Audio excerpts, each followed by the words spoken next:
You alright there guys, this is Cobb, and in this Sunday's video I'm going to talk about something quite unrelated to the channel, but something I'm definitely excited to share with you all. It is a new way that you guys can help support the channel and earn rewards for yourself for doing so. So once we've gone over that, I'm going to answer a few questions from you guys, as usual. Now I've said this a million times, gaming and making videos and montages, especially the bigger ones, is something I absolutely love to immerse myself in, and I am insanely lucky to have this channel and all of you guys following it, and just to have so many passionate gamers supporting and joining this community is just the most immense thing, and I'm more grateful for it than I could ever put into words. Now I'm not big on streaming, it's not something that I feel comes naturally to me, so with YouTube and a part-time job with Skillcapped, I've been fortunate enough to actually be able to make half of a living off of YouTube. And again, I never forget the day I got my partnership with Kess. It was easily one of the proudest days of my life, honestly, after being unemployed for so long in my town. But I know that there is an unexplored level that we haven't ventured to yet. Working full-time on YouTube now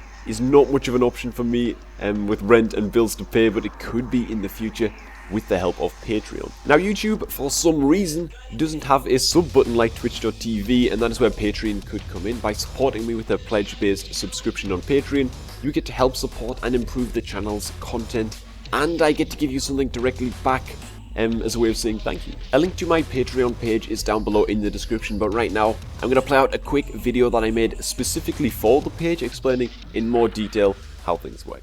Yo there guys, this is Cobb, and I'm going to give you a quick explanation as to what Patreon is all about. The first thing that comes to mind for me with regards to Patreon and what I can sort of compare it to is how you subscribe to a channel on Twitch TV. When supporting me here on Patreon, you can choose exactly how much you want to give. Of course, if you give more, I'll be willing to put more time towards giving you more back, and you can see that further down on the page. Just like Twitch, it is completely up to you whether you want to go ahead and do this or not. But unlike Twitch, there are going to be things that I'm going to be able to give back to you to kind of reciprocate the support that you guys are showing me. Things like actually having a weekly chance to play a few games with me every now and again. Things like being able to view my videos that I have set to unlisted, so you actually get to view those videos before general release. I'm also thinking of showing off some raw footage that I have banked up for bigger releases like Cobrak 18, for example, further on down the line. Contributors and supporters on Patreon could get all of these sneak peeks to the footage way before it's ever released in a big montage. I think that would be kind of cool.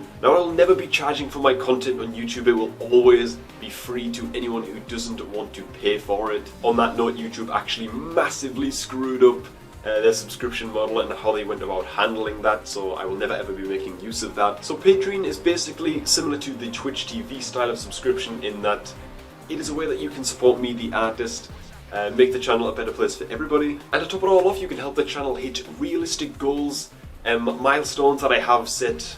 Maybe it's this side or that side, it's one side of the page. We can hit these milestones, I'm going to have more time to work on the YouTube, we can improve video quality, upload rate, and maybe even someday I can go to working full-time on YouTube, a video a day, and really high quality videos at that. And being able to bring you guys the very best content would just be incredible. Of course, the more that you do pledge will earn you greater rewards. I'll be more obliged to give you something bigger back in return to say thank you for the support. And the only thing stopping me from going at it full-time is the financial side of things, and it really does suck. Like I say, the content will always be free on the YouTube, so any help from you guys at all would just be amazing. Anyone who knows me knows that YouTubing and gaming is my absolute passion. I really think that this could be an awesome thing. I really do think that we can turn things up a notch. So thanks for watching, everybody. Thank you for considering Patreon. So I guess thank you for your time and consideration. Thanks for stopping by. Stay desperate, everyone, and I'll catch you all later. Alright, I would appreciate it hugely if you guys could check that out. I really think that's an awesome way that we could work towards milestone goals and really grow the channel as a unit, and most importantly, I get to easily keep track of anyone supporting the channel and give something back to those people. So thanks again for checking that out. That's all on that for now, though. I really didn't want to talk about this for too long. I was feeling a little bit weird when talking about any kind of donations and stuff like that, so let's just get straight onto some questions.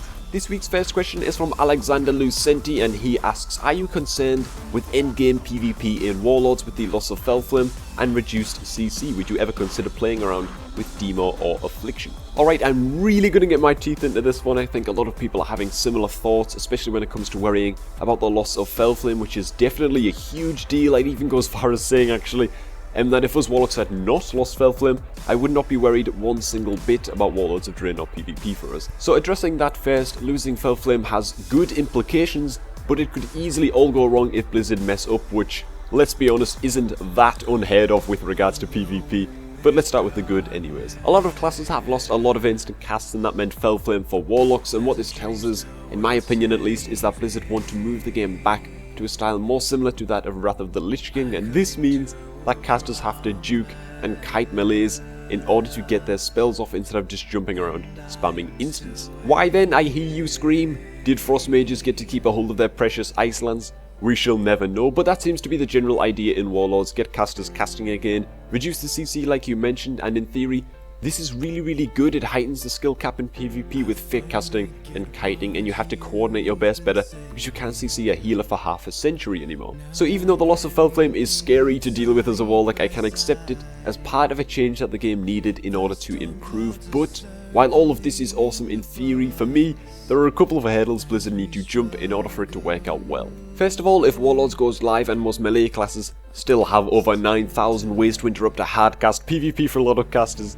isn't just going to be an uphill struggle, but it's also going to end up just not being fun. Warriors right now in Mr. Pandaria are literally unkiteable to most classes, and attempting to juke all of their interrupts and stuns is just a nightmare. So hopefully something will change by the time Warlords of Draenor goes live, otherwise we are definitely going to feel the pain of not having Felflame to deal some instant damage with. And about less CC, my one worry here is that PvP needs to be bursty and fast paced if there's going to be less CC. If we get to Warlords and people aren't able to set up good burst damage like Wrath of the Lich King style, having less CC is going to make it really hard to take kills, especially if you're a caster with a melee peeling you off of his teammate. So in a nutshell, I am optimistic about Warlords PvP. I just really hope that they pay real attention to melee interrupts and gap closes and how fast paced the PvP turns out to be. As for playing Demonology and Affliction, I can say straight away that it is very unlikely that I'll be playing Demo. I really don't like relying too much on my pet, or shapeshifting into a demon form for that matter. But I have kind of played Affliction before and really enjoyed it towards the end of Cataclysm especially, and I ended up using my Afterlock in Kata to take out my frustration after playing Destro in Kata, and I hope I don't get annoyed with Warlords Destro, but if I don't, I wouldn't rule out playing some Affliction every now and again. The spec is pretty easy to pick up after all, so if I get bored sometime, why not? Elliot Kupusami asks, out of the duel videos you've made or been a part of, for example Hansel or cartoons, who was your toughest or funnest opponent to duel? It's a really good question. I don't think there've really been any duels that I've done that haven't been fun, but I would have to say that after much consideration, the funnest duel series I've had so far have probably been with Thyraz. We were using engineering items and kiting each other across entire zones. They were just pretty damn tough as well, so they were definitely awesome to do. But the most challenging series that I've ever done would have to be against Hansel, the Pyromaniac. A good fire mage can definitely rip a Destro Lock in half unless you play extremely well, and even then it is still a tough matchup, and Hansel is quite blatantly a stupidly good player. So a lot of those duels in those series consisted of me trying new talent builds and new strategies and working on my gameplay as a whole. So in the end, I learned a lot from getting my ass handed to me by Hansel in most of the duels, and yep, he was definitely the toughest opponent I've ever had a series with. Now to quickly run over the donators, Ahmed Al-Kamzi comes in again, a name which I'm sure I pronounce differently every episode, donates €2 and leaves behind no note, so thank you for that, man. It really means a lot. My good friend Stefan Kunzler donates €13.37, saying leaked money for leaked peeps, QQ nub. And Nicholas from Haj and Grant Cruikshank are also the first 2 subscribers to the Patreon page, which is crazy, subscribing before I'd even announced it in this video. So thanks to both of you, and thanks to you guys for watching. There is going to be a short bonus video out a little bit later today of the new undead male models in action, so check that out if you want to get a look at the all new Cobrak. But that is all from me for now, so stay awesome guys, have an epic day, and I'm going to catch you all a little bit later.